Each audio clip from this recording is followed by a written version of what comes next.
escaping the room, as if Jack had somehow disappeared. Jack, who had been standing there, a silent, heartbroken witness to the entire exchange, felt a surge of anger. Mr. Bradford was twisting everything, using Vicky's vulnerability to his advantage. "There's nothing you can do, Dad," Vicky said, her voice resigned. "Don't you think you'd better fix your face up?" Mr. Bradford suggested. All right. Vicky disappeared into Janet's bedroom once more, leaving Jack alone with a smug, victorious Mr. Bradford.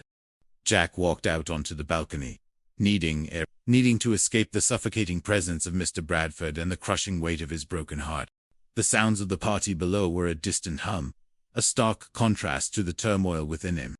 Terry, having slipped away from the party, found him there, leaning against the railing, his shoulders slumped. "Jack, what are you doing out here?" He turned, his face etched with pain. "Vicky wants me to live with her." "Then, what are you doing out here?" Terry asked, her brow furrowed. "I asked Vicky to marry me, but she turned me down." "Why?" "See, her parents got divorced, so she's afraid to get married." "And you're afraid to live with her?" "No, Terry. No. It's a little more complicated than that. You just don't understand." "All right." Jack's voice was sharp, defensive. Terry paused. Then her eyes held a knowing glint. "You are lucky enough to find someone you love, and the only thing that really matters is that you're together." Jack stared at her, surprised. "Come on, Terry, where'd you get that from?" "From a greeting card." "From you?" "Huh. That's what you told Janet when she wanted to break up with Philip." Jack's mind flashed back to that conversation, to his own earnest words. He had been so convinced then, so certain that love transcended formalities. Why was it so hard to apply that same wisdom to his own life? "I said that, didn't I?" "Yes, you did." "Thanks, Terry, you're welcome." The words echoed in his mind, a revelation. He had been so caught up in his own traditional notions, his own fears, that he had almost lost sight of the most important thing, his love for Vicky and her love for him. What did a piece of paper matter, or a ceremony, if their hearts were truly united? He loved her, and she loved him. That was the core, the essence. The rest was just details.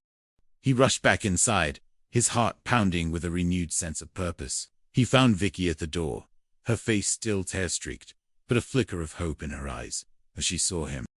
"Vicky, let's do it. Let's live together." Her eyes widened, then a slow, beautiful smile spread across her face. "Oh, Jack." She threw her arms around him, a joyful sob escaping her lips. Just then, Mr. Bradford, having returned from his brief absence, burst into the room. "What did you say?" Vicky pulled back from Jack, beaming. "Oh," he said, "we're going to live together." Mr. Bradford's face contorted in a mask of outrage. "I know what he said. How could you even think of such a thing?" "Well, no. Actually, my friend Terry reminded.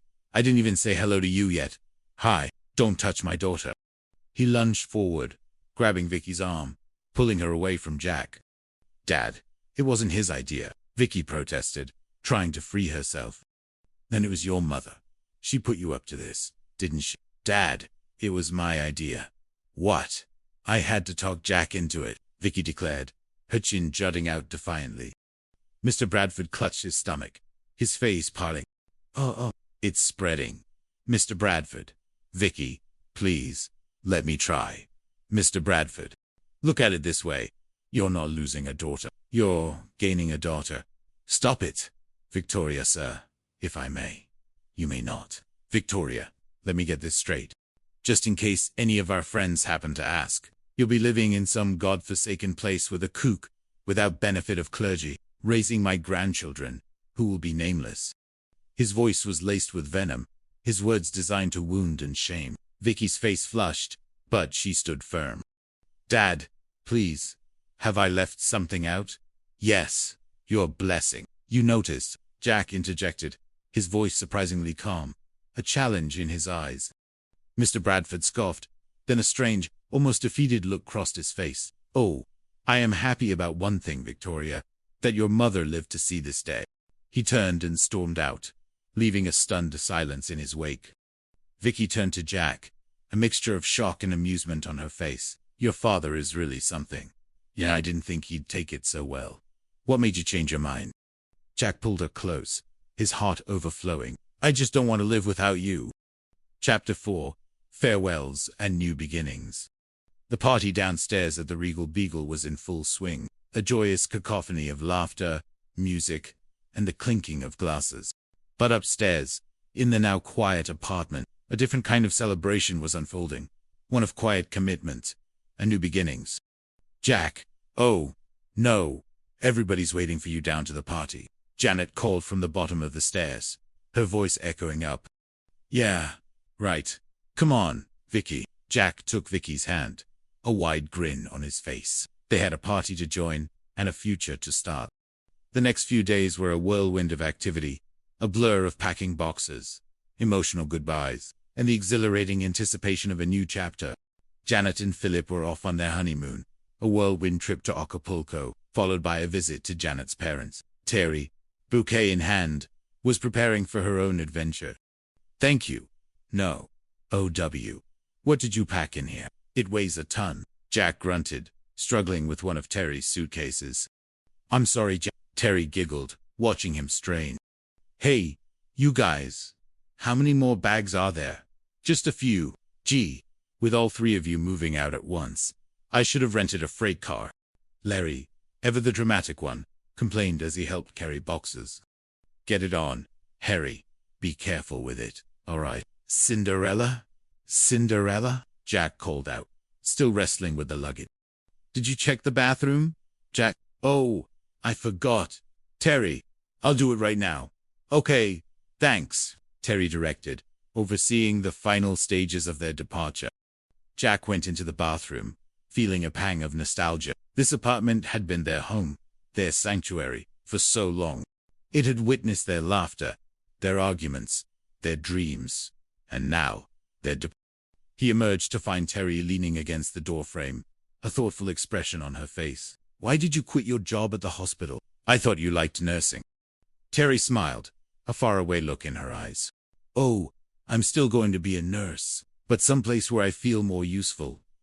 I've always dreamed about going off to some remote island and tending to the needs of the poor, sick natives, and that's what I'm going to do. Jack stared at her, genuinely touched. Terry, that's just beautiful.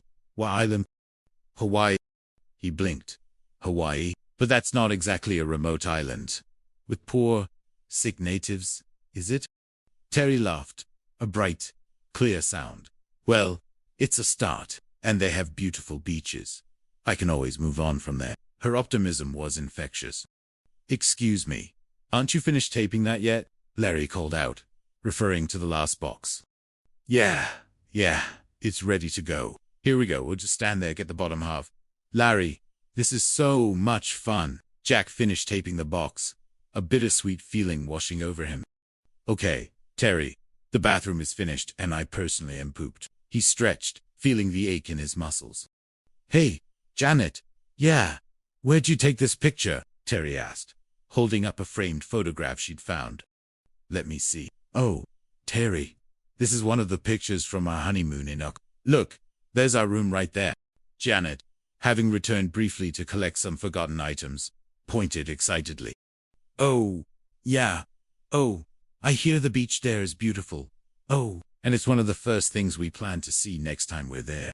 Janet's voice was filled with the glow of a newlywed. Excuse me. Anyway, how was Jack while I was gone? Terry asked, a mischievous glint in her eye. Janet rolled her eyes playfully. Oh, he nearly drove me crazy. All he kept talking about was Vicky and moving into their new apartment tonight.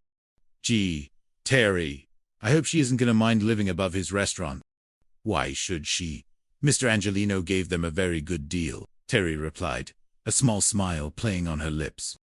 Oh, well, good for him.